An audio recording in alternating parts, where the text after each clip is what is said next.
My name is Samantha Cook. I work at Artifact 5, which is my studio that I co-founded a couple years ago. And we're in Montreal, which is the best city for game dev because it's full of other awesome game developers. Right, loads. Mm-hmm. What other companies are based up there? Oh my gosh, who isn't based?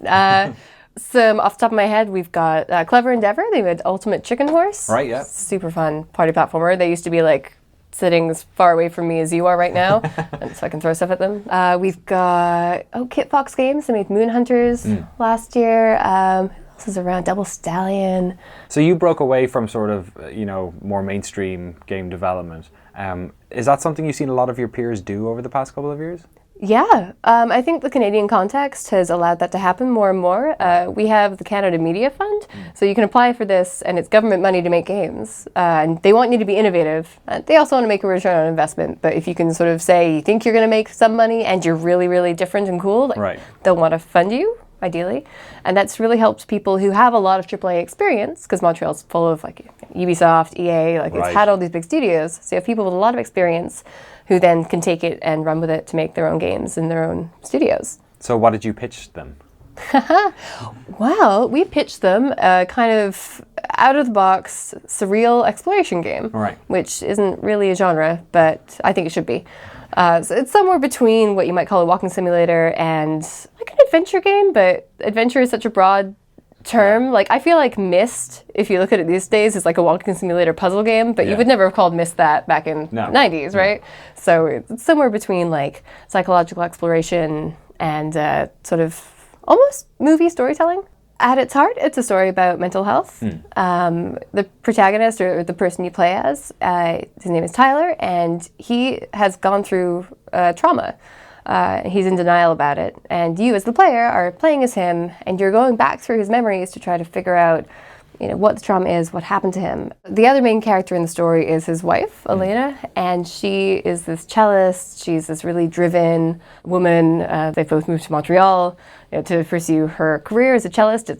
You have to kind of go where the work is when you're in music, right? Like, there's only so many orchestra seats you can get. So they go to Montreal, they're in this new place, and everything's going wonderfully, but then like there's an accident, something goes wrong for her, and she can't play the cello. And it's about this turn that her mental health takes, because music is amazing, and it is an amazing outlet for people. I know a lot of people who sort of do manage their mental health through whether it's music or other kind of hobbies. Like, having that outlet both professionally or as a hobby, just emotionally, is really important. And when that's taken away from her, it's both like it's her livelihood, it's her identity, it's her emotional outlet, and underlying depression that she had kind of comes up out of that. So to me, it was really about making a game that it kind of shows an experience of being someone who loves someone who is depressed and is going through this really hard time. I think that when people think games, they think fun, which is fair. And I'm not going to say that our game isn't fun or can't be fun, because I do think that our game is really interesting. I think there's a lot of material to dig your teeth into, at least I hope so. That's what we're trying to build. The idea that you can go into this and have a really interesting experience that explores what it is to create an environment, a game environment that you can walk through and get a sense of a story without having to be told, like through voiceover or text, because we're not using text or voiceover. We want to try to explore all of this through imagery, through music, through art, really, but tell this relationship story. So that is definitely a slightly alternate approach to making a game, and making a game about mental health on top of that. Right. But yeah, when it comes to making games about mental health, I think that people are probably nervous to do it. Certainly people have. I know Zoe Quinn has totally, Depression Quest. So we're not the first people to do it, and I hope we won't be the last, because I think people should be making games about this topic, or these topics in general. But it's not an easy thing to talk about.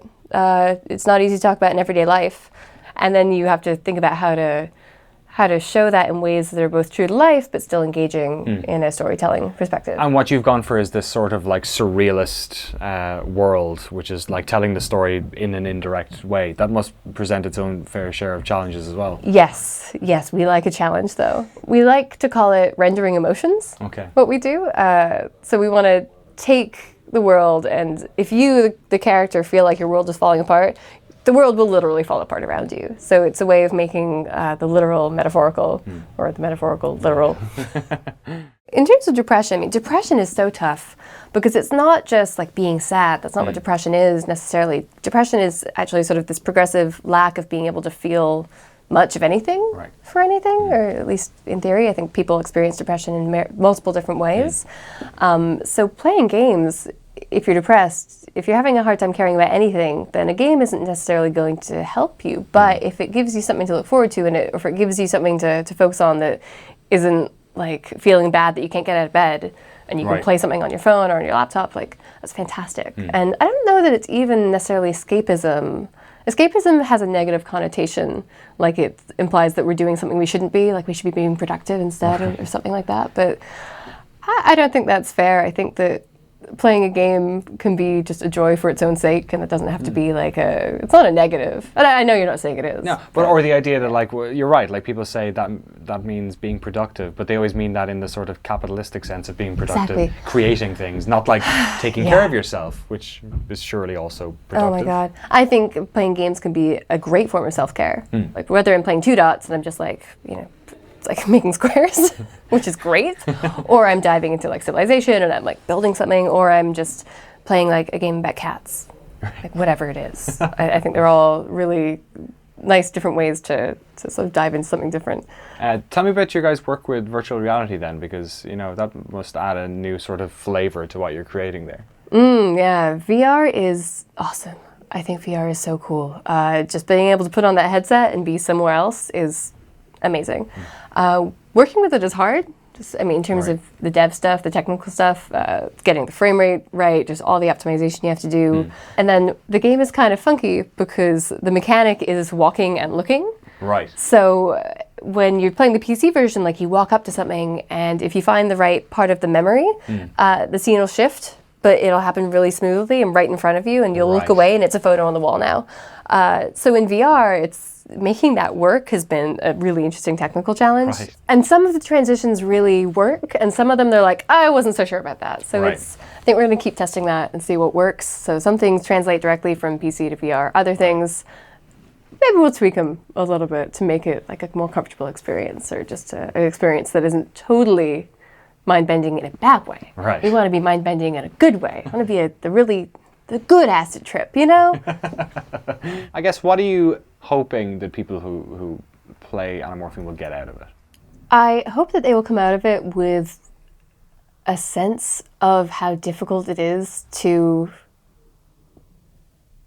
be confronted with mental health issues on a daily basis. And I don't mean that it's impossible. We just want to show that depression can take a toll on the person who's experiencing depression, but also the people around them, and how hard it can be to support the people you love, but also how you have to support yourself when you're trying to support the people you love.